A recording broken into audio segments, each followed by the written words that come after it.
بسم اللہ الرحمن الرحیم۔ السلام علیکم، آپ دیکھ رہے ہیں الف نیوز اور میں ہوں آپ کے ساتھ ماجد علی۔ شامل کرتے ہیں پاکستان اور دنیا بھر سے online headlines. Donald Trump کا آئندہ ماہ سعودی عرب کے دورے کا امکان۔ امریکی صدر ڈونلڈ ٹرمپ نے کہا ہے کہ وہ ممکنہ طور پر سعودی عرب کا پہلا غیر ملکی دورہ کریں گے۔ اوول آفس میں صحافیوں سے بات چیت کرتے ہوئے صدر ڈونلڈ ٹرمپ نے کہا کہ وہ ممکنہ طور پر آئندہ 1.5 ماہ میں سعودی عرب جائیں گے تاکہ سعودی عرب کے ساتھ امریکی معیشت میں $1 ٹریلین سے زیادہ کی سرمایہ کاری کا معاہدہ طے پا سکے۔ انہوں نے بتایا ہے کہ اس معاہدے میں فوجی سازوسامان کی خریداری بھی شامل ہے۔ ماہ سیام کا تقدس پامال، اسرائیل کی غزہ پر بمباری، ایک فلسطینی شہید، متعدد زخمی۔ ماہ سیام کا تقدس پامال، غزہ پر اسرائیلی حملے تھم نہ سکے۔ اسرائیلی طیاروں کی غزہ پر بمباری سے ایک فلسطینی شہید جبکہ متعدد زخمی ہو گئے۔ صہیونی فوج نے شجاعیہ میں فلسطینی گروپ کو نشانہ بنایا۔ اسرائیل کی نور شمس کے رہائشی کیمپ کی مسماری جاری ہے، فلسطینی شہری علاقہ چھوڑنے پر مجبور ہو گئے۔ اسرائیل نے مقبوضہ مشرقی یروشلم میں 3000 اضافی پولیس اہلکار تعینات کرنے کا اعلان کر دیا۔ فرانس، جرمنی اور برطانیہ نے غزہ میں انسانی صورتحال کو تباہ کن قرار دے دیا۔ یورپی ممالک نے اسرائیل پر زور دیا ہے کہ وہ انتہائی ضروری امداد کی فراہمی کو یقینی بنائے۔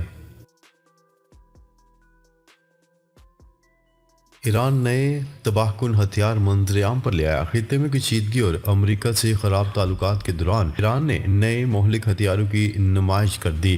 ایران کی فوج اور پاسداران انقلاب اسلامی پچھلے 3 ماہ سے بڑے پیمانے پر فوجی مشقوں میں نئے دفاع اور جارحانہ ہتھیاروں کی نمائش اور تجربے کر رہی ہے۔ امریکہ اور اسرائیل کی طرف سے ایرانی جوہری تنصیبات، توانائی کے اہم انفراسٹرکچر اور فوجی مقامات پر بمباری کرنے کی دھمکیوں کے درمیان ملک ایک اور ہنگامہ خیز سال کی تیاری کر رہا ہے۔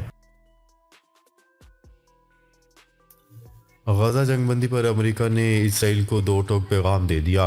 امریکی ایلچی نے اسرائیل پر واضح کیا ہے کہ وہ غزہ جنگ بندی کی پاسداری کرے۔ مشرق وسطیٰ کے لیے امریکی ایلچی اسٹیو وٹکوف نے اسرائیل سے مطالبہ کیا ہے کہ وہ اس وقت تک حماس کے ساتھ جنگ بندی کو برقرار رکھے جب تک وہ خطے کا دورہ نہ کر لیں۔ اسرائیلی خبرساں ادارے کی رپورٹ کے مطابق اسٹیو وٹکوف کا مشرق وسطیٰ کا دورہ کئی بار ملتوی کیا جا چکا ہے، لیکن امکان ہے کہ یہ اگلے ہفتے ہو جائے گا۔ رپورٹ میں کہا گیا ہے کہ وٹکوف نے اس بات پر زور دیا ہے کہ اسرائیل کو غزہ میں جنگ بندی کو برقرار رکھنا چاہیے جب تک کہ وہ خطے میں نہ پہنچ جائے، خواہ حماس یرغمالی کو رہا کرنے سے انکار کر دے۔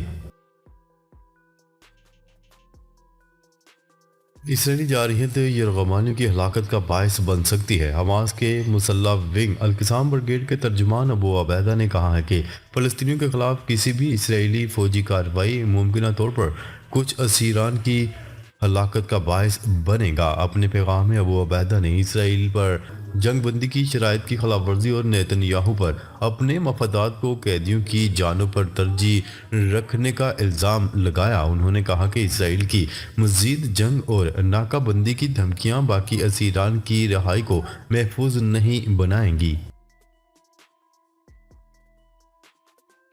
ڈونلڈ ٹرمپ کا 2,40,000 پناہ گزین یوکرینی باشندوں کی قانونی حیثیت ختم کرنے کا منصوبہ۔ امریکی صدر ڈونلڈ ٹرمپ کی حکومت نے تقریباً 2,40,000 یوکرینی باشندوں کی عارضی قانونی حیثیت ختم کرنے کا فیصلہ کر لیا، جو روس یوکرین جنگ کے بعد امریکہ میں پناہ گزین ہوئے تھے۔ اس فیصلے سے متاثرہ افراد کو تیزی سے ملک بدری کا سامنا کرنا پڑ سکتا ہے۔ شام میں خوفناک جھڑپیں، 70 سے زائد ہلاک۔ حکومت اور اسد حامیوں میں جنگ شدت اختیار کر گئی۔ شام میں حکومتی فورسز اور بشار الاسد کے وفادار جنگجوؤں کے درمیان شدید جھڑپوں میں 70 سے زائد افراد ہلاک اور درجنوں زخمی ہو گئے۔ انسانی حقوق کی تنظیم سیرین آبزرویٹری فار ہیومن رائٹس کے مطابق یہ تصادم شمالی ساحلی علاقے میں ہوا، جہاں حکومتی فورسز اور اسد کے حامی جنگجو آمنے سامنے آ گئے۔ غزہ فلسطینی عوام کا ہے، چین نے ڈونلڈ ٹرمپ کا غزہ پر قبضے کا منصوبہ مسترد کر دیا۔ چین نے امریکی صدر ڈونلڈ ٹرمپ کے غزہ پر قبضے کے منصوبے کو سختی سے مسترد کرتے ہوئے مصر اور عرب ممالک کے امن منصوبے کی حمایت کا اعلان کر دیا۔ چینی وزیر خارجہ وانگ ای نے بیجنگ میں ایک پریس کانفرنس کے دوران کہا کہ غزہ فلسطینی عوام کا ہے اور یہ فلسطینی سرزمین کا ناقابل تقسیم حصہ ہے۔ چینی وزیر خارجہ نے مزید کہا کہ غزہ کی حیثیت میں کسی بھی زبردستی کی گئی تبدیلی سے خطے میں مزید بدامنی اور انتشار پھیلے گا۔ انہوں نے عالمی برادری سے مطالبہ کیا ہے کہ فلسطینیوں کے حقوق کا احترام کیا جائے اور غزہ میں مستقل جنگ بندی کو یقینی بنایا جائے۔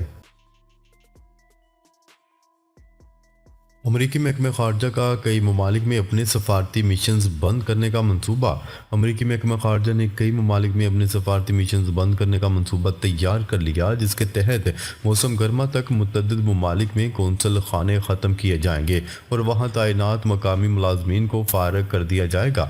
امریکی میڈیا کے مطابق یہ اقدام محکمہ خارجہ کی جانب سے انتظامی تبدیلیوں کا حصہ ہے، لیکن اس فیصلے پر قومی سلامتی کے امور پر منفی اثرات پڑنے کے خدشات بھی ظاہر کیے جا رہے ہیں۔ یوکرین کے صدر پیر کو سعودی عرب کا دورہ کریں گے۔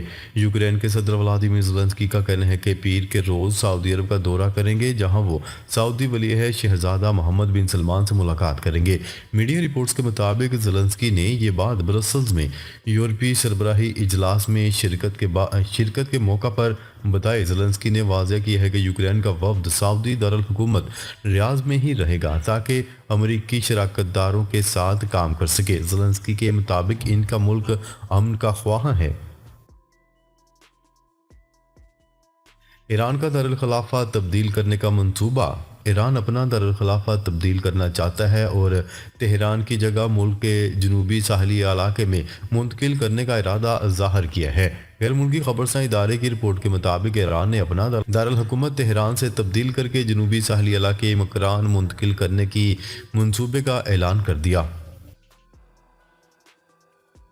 ایلون مسک کے لیے بڑا دھچکا، اسٹار شپ آزمائشی پرواز کے دوران ایک بار پھر دھماکے سے تباہ ہو گیا۔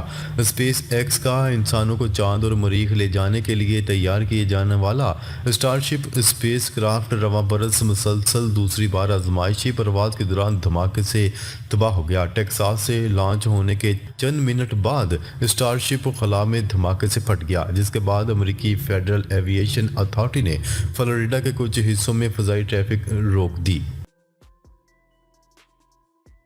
سکھوں کا لندن میں بھارتی وزیر خارجہ کی آمد پر شدید احتجاج۔ بھارت کے وزیر خارجہ ایس جے شنکر کی برطانیہ آمد پر سکھوں کی جانب سے شدید احتجاج کیا گیا۔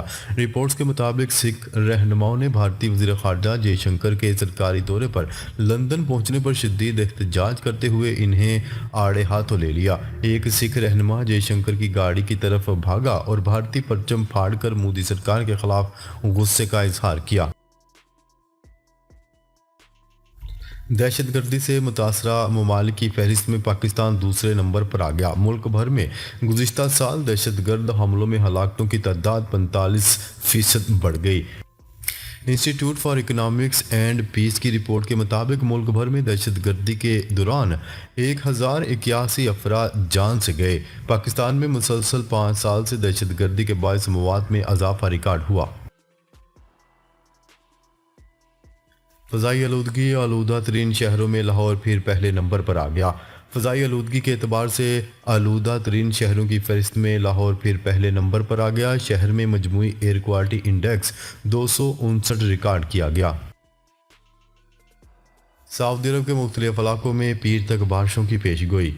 سعودی عرب کے موسمیاتی مرکز کے مطابق ملک میں پیر تک تیز ہواؤں اور شدید بارشوں کی وجہ سے مختلف علاقے متاثر رہیں گے۔ مملکت میں رہنے والوں کو محکمہ شہری دفاع نے اس دوران شہریوں کو احتیاط برتنے، بارش کا پانی جمع ہونے والی جگہوں، وادیوں سے دور رہنے اور محفوظ مقامات پر رہنے کا مشورہ دیا ہے۔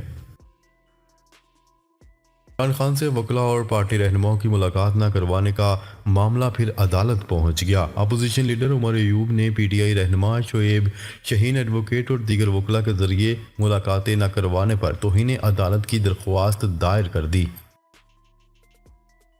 آئی ایم ایف نے بجلی کی قیمتوں میں کمی کے لیے جی ایس ٹی ختم کرنے کی تجویز مسترد کر دی۔ پاکستان اور آئی ایم ایف کے درمیان اقتصادی جائزہ مذاکرات جاری ہیں۔ آئی ایم ایف کے ساتھ توانائی شعبے میں گردشی قرض میں کمی کا معاملہ بھی مذاکرات کا حصہ ہے۔ ناظرین، اب تک کے لیے اتنا ہی۔ مزید خبریں لے کر بہت جلد آپ کی خدمت میں حاضر ہوں گے۔ تب تک کے لیے اپنا خیال رکھیے گا۔ اللہ نگہبان۔